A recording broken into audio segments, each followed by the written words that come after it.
आप यहाँ जितने लोग बैठे हैं, मुझे नहीं मालूम कि किनकी माँ जीवित हैं और किन्होंने माँ को खो दिया, पर मेरा व्यक्तिगत मत यह है कि जिनकी माँ जीवित हैं, जिनके पिता जीवित हैं, वो दुनिया के सबसे संपन्न लोग हैं, वो दुनिया के सबसे अमीर लोग हैं, वो दुनिया के सबसे धनाढ्य लोग हैं। एक मिनट के लिए बचपन में लौटिएगा, याद कीजिएगा जब हम बहुत छोटे थे, माँ की गोद में थे, माँ का स्तनपान करते थे, तब माँ का एक स्तन मुंह में लेकर हमने उस माँ को दूसरे स्तन पर अपने छोटे छोटे पैरों से न जाने कितनी बार मारा, पर उस माँ ने हमें दूध पिलाना बंद नहीं किया। मित्रों, लात खाकर भोजन देने की शक्ति उस परमपिता परमेश्वर ने दुनिया में यदि किसी को दी है, वो सिर्फ माँ को दी है। माँ के अलावा ताकत किसी के पास नहीं है। मैं उस माँ की वंदना में कविता पढ़ता हूँ।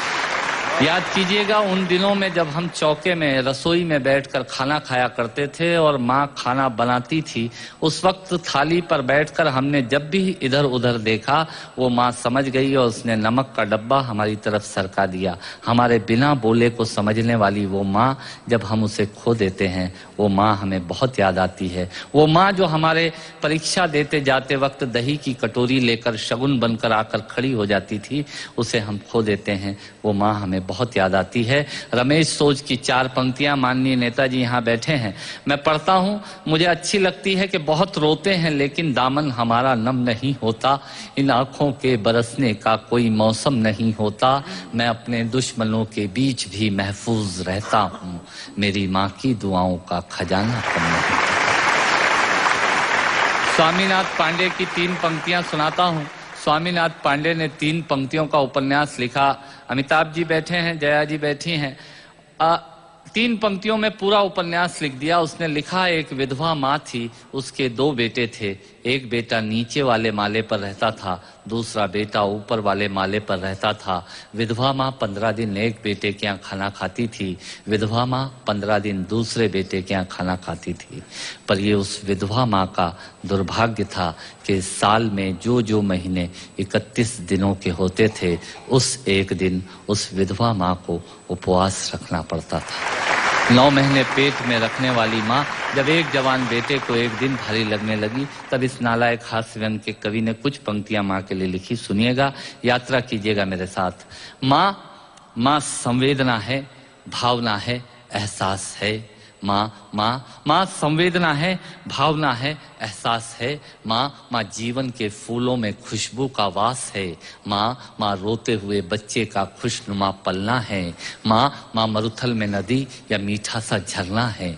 माँ मरुथल में नदी या मीठा सा झरना है। माँ लोरी है, गीत है, प्यारी सी थाप है। माँ पूजा की थाली है, मंत्रों का जाप है। माँ आंखों का सिसकता हुआ किनारा है। माँ गालों पर पप्पी है, ममता की धारा है। माँ झुलसते दिनों में कोयल की बोली है।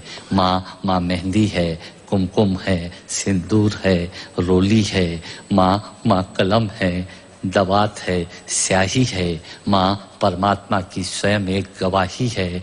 माँ त्याग है, तपस्या है, सेवा है। माँ फूंक से ठंडा किया हुआ कलेवा है। माँ अनुष्ठान है, साधना है, जीवन का हवन है। माँ जिंदगी के मोहल्ले में आत्मा का भवन है। माँ चूड़ी वाले हाथों के मजबूत कंधों का नाम है। माँ काशी है, काबा है और चारों धाम है। माँ चिंता है, याद है, हिचकी है। माँ बच्चे की चोट पर सिसकी है। माँ चूल्हा, धुआं, रोटी और हाथों का छाला है। माँ जिंदगी की कड़वाहट में अमृत का प्याला है। माँ पृथ्वी है, जगत है, धुरी है। माँ बिना इस सृष्टि की कल्पना अधूरी है। तो माँ की ये कथा अनादि है, ये अध्याय नहीं है, और माँ का जीवन में कोई पर्याय नहीं, और माँ का जीवन में कोई पर्याय नहीं है। तो माँ का महत्व दुनिया में कम हो नहीं सकता, और माँ जैसा दुनिया में कुछ हो नहीं सकता। माँ जैसा दुनिया में कुछ हो नहीं सकता। तो मैं कविता की ये पंक्तियां माँ के नाम करता हूँ। मैं दुनिया की सब माताओं को प्रणाम करता हूँ।